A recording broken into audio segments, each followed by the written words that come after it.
Imagine landing what seemed like the safest job in America, only to find out it was quietly killing you.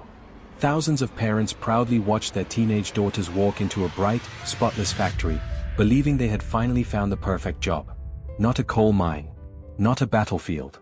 Just a clean workshop where girls laughed together, sang while they worked, and painted glowing watch dials. Every single day, they were told to sharpen their paintbrushes with their lips. The experts said it was safe. The scientists said it was harmless. The company promised there was absolutely nothing to worry about. So they believed every word. Then the nightmare began. Their teeth started falling out. Their bones became so weak they shattered from the inside. Some of their jaws literally crumbled away. And at night, some of the girls even glowed in the dark, smiling because they thought it was beautiful, never realizing they were carrying deadly radioactive poison on their skin. But the most horrifying part wasn't how they died. It was that someone already knew this would happen, and chose to keep it a secret. Most people think dangerous jobs look dangerous. This story proves the exact opposite. By the end of this video, you'll discover how one tiny daily habit turned into one of the deadliest workplace disasters in history, how a shocking corporate cover-up destroyed hundreds of innocent lives, and how a group of ordinary young women changed workers' rights forever. Because these girls weren't walking into a nightmare. They were unknowingly painting their own death, one brushstroke at a time. So how did a dream job turn into a death sentence? It all started with one tiny glowing element. Radium. In the early 1900s, America couldn't get enough of it. People didn't see radium as dangerous. They saw it as the future. Newspapers called it a miracle discovery. Companies mixed it into medicines, beauty creams, toothpaste, even drinking water. Some ads even claimed it could boost your health, give you more energy, and make you feel younger. Today, that sounds unbelievable. But back then, almost nobody questioned it. Then came a product everyone wanted. Glow-in-the-dark watches. Before radium, checking the time at night meant lighting a lamp or striking a match. Suddenly, watch dials glowed all by themselves. It felt like something straight out of the future. Demand exploded almost overnight. Factories rushed to hire young women with steady hands and sharp eyesight to paint the tiny numbers on each watch face. For many of these girls, it felt like they had hit the jackpot. The pay was better than working in textile mills or laundries. The factories were clean, bright, and modern. Parents proudly watched their daughters head off to work because it looked like one of the safest jobs in America. Some girls were helping support their families. Some were saving for marriage. Others were buying nice clothes with their very first real paycheck. Inside those factories, they laughed together, shared jokes, sang while they worked, and dreamed about the future. It didn't feel like a dangerous job. It felt like the start of a better life. But hidden inside every tiny jar of glowing paint was something no one could see. And that invisible danger was about to turn their dream job into one of the darkest corporate tragedies in American history. The job looked incredibly simple. Dip the brush into the glowing paint. Paint the tiny numbers on the watch. Repeat. But there was one step in the process that changed everything. Before every single stroke, the supervisors told the girls to shape the tip of the brush with their lips. The technique even had a name. Lip. Dip. Paint. Lip. Dip. Paint. Again. And again. Hundreds of times a day. Every time they did it, they swallowed tiny amounts of radium without even knowing it. But no one warned them. In fact, they were told the exact opposite. If it had been dangerous, why would the company teach them to do it? They trusted the people in charge. And honestly, who wouldn't? The glowing paint even felt like a fun little bonus.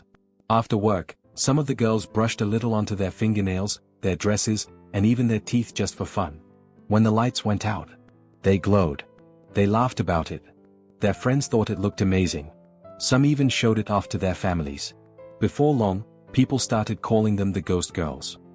It didn't feel dangerous. It felt almost magical.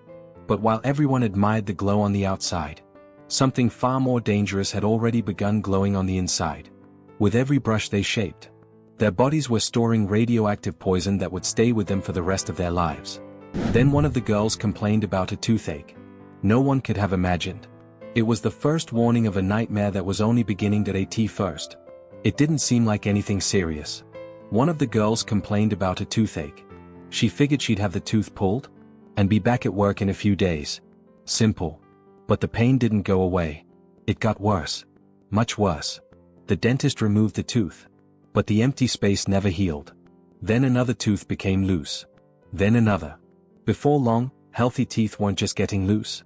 They were falling out one by one. Then something even more horrifying happened. Parts of her jaw literally began to crumble. Doctors had never seen anything like it. Some blamed an infection. Others thought it might be a rare disease. No one could explain why a healthy young woman was suddenly falling apart from the inside out. Then another worker showed up with the exact same symptoms. Then another. And another. These weren't random cases. Every one of them worked in the same factory. The girls started whispering to each other. Is this just bad luck, or is something happening to us? Fear spread through the factory. Families were desperate for answers.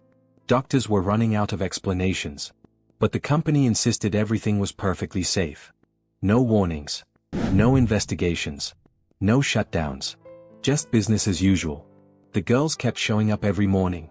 Still shaping their brushes with their lips. Still trusting the people who promised they had nothing to worry about. What they didn't know was that the real damage wasn't happening in their mouths anymore. It was already spreading through their bones. And there was no way to stop it. By the time the truth started showing, it was already too late. The pain wasn't staying in their teeth anymore. It was spreading. Some of the girls couldn't lift simple things without feeling a sharp pain. Others woke up covered in bruises they couldn't explain. A few broke bones doing ordinary things, like opening a door or stepping off a curb. Their bodies were getting weaker every single day. And no one understood why. Here's what nobody knew back then. Every time the girls swallowed tiny bits of radium, their bodies made a deadly mistake. Radium looked almost exactly like calcium. So instead of getting rid of it, their bodies locked it away inside their bones. From that moment on, the poison didn't have to spread. It was already exactly where it wanted to be. Day after day, month after month, year after year. It quietly attacked them from the inside. Their bones were literally poisoning themselves. The girls still looked healthy on the outside. But inside, their skeletons were slowly falling apart. Girls who used to laugh and dance after work now struggled just to stand. Some developed constant headaches. Others could barely walk. A few became so weak they couldn't even get out of bed. Families watched in horror as daughters who had once been full of life slowly disappeared right in front of them. And the scariest part? The illness wasn't slowing down. It was getting worse. With every new victim, one terrifying question became impossible to ignore. If every one of these girls worked in the same factory, this couldn't be a coincidence anymore. Someone had to know what was happening. As more girls got sick, people started asking questions. At first, the company brushed it off.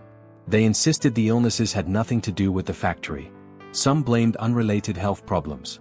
Others claimed there simply wasn't enough evidence. In other words, the blame landed on the victims instead of the company. But behind closed doors, a very different story was unfolding. The girls on the factory floor handled glowing paint with their bare hands and shaped their brushes with their lips every single day. The executives and company scientists? They took extra precautions. That raised one chilling question. If the paint was truly harmless, why weren't they using it the same way? Instead of warning the workers, the company focused on protecting its reputation. Concerns were dismissed. Questions were brushed aside. And every shift ended the same way. The girls walked out believing they'd earned an honest paycheck, never realizing they were also carrying invisible poison home with them.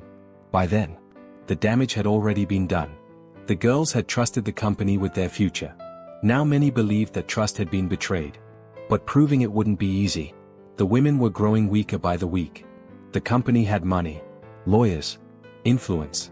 The workers had something else. The truth. The only question was, could the truth come out before it was too late?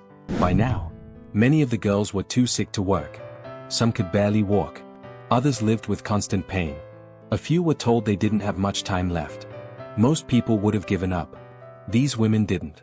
They chose to fight back. Not because they believed it would save them, but because they couldn't stand the thought of another young woman suffering the same fate. Finding a lawyer wasn't easy. Taking on a powerful company in the 1920s? That was almost impossible. The factories had money, connections, teams of lawyers. The girls had medical bills, broken bodies, and the truth. The legal process dragged on. Meeting after meeting, delay after delay.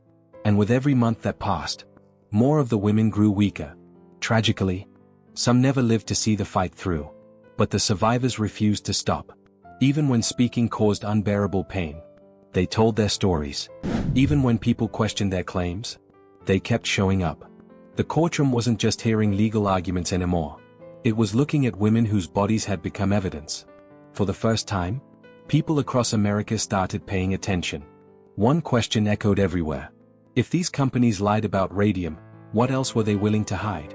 The pressure kept building. The evidence kept growing. And the companies were running out of places to hide. Because what these women started would change workers' rights in America for generations to come. As the evidence piled up, it became harder and harder for the companies to deny what was happening. Medical experts started connecting the dots. The same glowing paint. The same factory jobs. The same devastating illnesses. This wasn't just a series of tragic accidents anymore. The evidence was becoming impossible to ignore. Newspapers across the country picked up the story, and Americans were stunned. The nation that had once celebrated radium as a miracle was finally seeing its deadly cost. As public pressure grew, legal settlements began to follow. But for many of the women, justice came far too late. No amount of money could restore their health. No courtroom could erase what they had endured. Even so, their fight accomplished something far greater than anyone could have imagined. Their courage forced America to take a hard look at how workers were being treated. Companies could no longer ignore dangerous working conditions without facing greater scrutiny. New safety standards began to emerge. Workers gained stronger legal protections. Employers were held to higher standards when it came to protecting the people they hired. The Radium Girls didn't just expose a tragedy. They changed the conversation about workplace safety across America. Their voices became louder than the corporations that tried to silence them. And although many of them never lived to see the full impact of their courage, their legacy was only beginning. Because their fight helped lay the foundation for many of the workplace protections millions of workers rely on today. Today, it's easy to look back and ask, how could this ever happen? But that's exactly what makes this story so unsettling. The danger wasn't hidden because it couldn't be found. It was hidden because too many people chose not to see it. The Radium Girls never set out to become heroes. They were ordinary young women chasing a better future. They trusted their employers. They trusted the experts. And they believed that if something was truly dangerous, someone would tell them. That trust cost many of them everything. But their courage changed history. Their fight helped inspire stronger workplace protections, better safety standards, and stricter rules for handling hazardous materials. It also changed the way America thought about a company's responsibility to protect its workers. And here's something that still gives people chills. Some antique watches and clocks from that era can still contain small amounts of radioactive material. Most aren't dangerous if they are left intact and handled properly, but they remain a haunting reminder of a time when the real threat was invisible, misunderstood, and tragically underestimated. The glow that once captured the world's imagination eventually faded away. But the lesson it left behind never should. Because history has a strange way of repeating itself. Especially when people convince themselves it could never happen again. And that's why the story of the girls who unknowingly painted death still matters today.